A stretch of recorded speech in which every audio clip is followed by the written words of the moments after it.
When researching for my video on the history of airplane wings, I came across a lot of cool experimental planes. I didn't want them to go to waste, so here are 3 of the coolest ones I found. Don't forget to subscribe and hit that notification bell so you don't miss out on any future uploads, and let's jump in.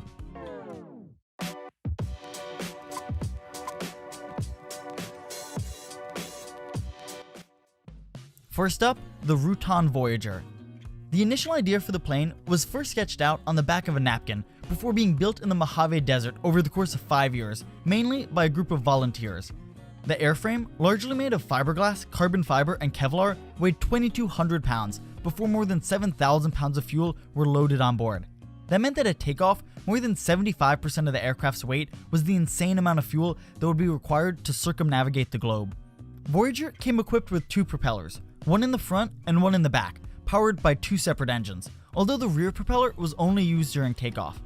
Voyager's world record flight took place on the longest runway in the world at Edwards Air Force Base at 8:01 a.m. on December 14, 1986, with 3,500 of the world's press in attendance. As the plane accelerated down the runway, the tips of the wings, which were heavily loaded with fuel, were damaged when they unexpectedly flipped downwards and scraped against the runway. You might wonder why the designers didn't realize this would happen in advance, but in the 67 test flights that led up to this flight, the plane had never been fully loaded to capacity. Contact with the ground caused parts of the wingtips on both sides to be ripped off, exposing the blue foam core.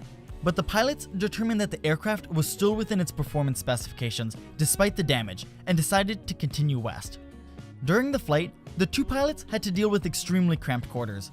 To reduce stress, they had originally intended to fly the plane in 3-hour shifts, but the plane was so difficult to control while heavily loaded with fuel that it prevented routine changeovers, and so Dick Rutan stayed at the controls without relief for nearly all of the first 3 days of the flight. Not 3 hours, 3 days. And that was only about a third of the way into the plane's journey around the globe. Along the way, the pilots had to maneuver around bad weather numerous times, most perilously around the 600-mile wide Typhoon Marge and Libya when they were denied access to the country's airspace in response to the American bombing of Libya earlier that year. With that in mind, I'm not sure why they hadn't planned to fly around Libya in the first place. In front of 55,000 spectators and a large press contingent, including 23 live feeds breaking into scheduled broadcasting across Europe and North America, the plane safely came back to Earth, touching down at 8:06 a.m. at the same airfield almost exactly 9 days after takeoff. The average speed of the flight was 116 miles per hour, about a fifth the speed of modern commercial airliners. At touchdown, there were only 106 pounds of fuel remaining in the tanks, less than 2% the fuel they had at takeoff. The flight was the first successful aerial, non-stop, non-refueled circumnavigation of the Earth that included 2 passes over the equator, as opposed to just circling the North or South Pole in a few minutes. In the 36 years since, this feat has only been accomplished one more time, by Steve Fossett in the Global Flyer, designed by the same man as the Voyager. Number 2, the LTV XC-142. Kind of a mouthful. Planes are great because they can go far and fast while carrying a lot of cargo, and helicopters are great because they can take off and land with very little space and without having a dedicated airstrip. But what if you could combine all of these traits into one plane? Well, meet the XC-142. The 142 was a tilt-wing experimental aircraft designed to investigate short takeoff and landing transports. Its wings could turn up to 90 degrees relative to the ground, so it could take off and land vertically while being able to achieve the faster speeds and larger cargo holds of a traditional plane. In service, it would carry 32 equipped troops or 8,000 pounds of cargo at a max speed of 400 miles per hour. The 142 first flew in September of 1964, and a few months later, it crossed the Atlantic in normal flight while taking off and landing vertically. But while initial testing proved promising, problems would start piling up. During continued testing, the aircraft's cross-linked drive shaft, the mechanism that allowed the plane wings to tilt, proved to be its Achilles heel. The shaft resulted in excessive vibration, wing flexing, and difficulty operating the plane.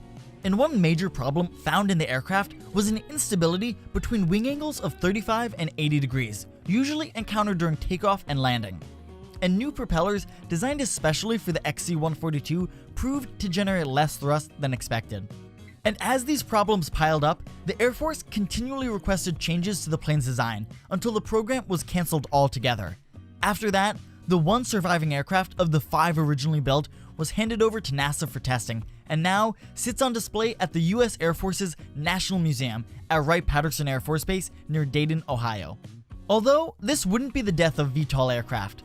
The first widely successful one came just a few years later, in 1969, with the introduction of the British Harrier jumbo jet, which saw extensive use in the Falkland Wars and is still in service to this day, making it one of the most successful and most famous VTOL planes ever developed. And the US didn't abandon the idea of VTOL aircraft altogether.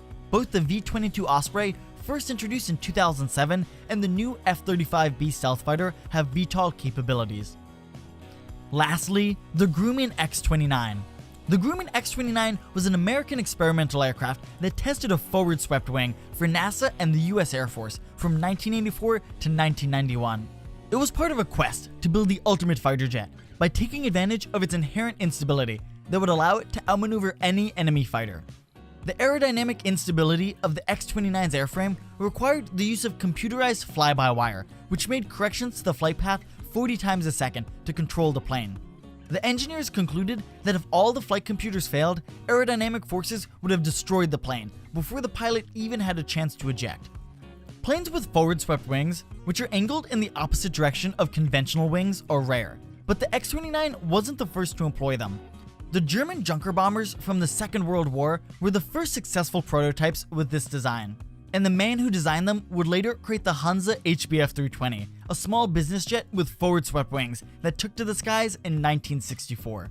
To this day, they're the only commercial aircraft to have ever employed forward-swept wings, and a few still fly to this day. In the Hansa jet, the wings were swept forward to allow them to be mounted further back along the plane's body, creating more space for passengers in an otherwise cramped aircraft. But whereas the Hansa jet's wings were swept forward by just a few degrees, the X-29's were swept forward by 33. This put such immense forces on the wings, a new advanced composite had to be especially designed for them to keep the wings from being ripped off by the aerodynamic forces. The X-29's unique design led to another interesting effect. Have you ever seen those small flaps that go up and down on the wings of a plane, often around takeoff and landing?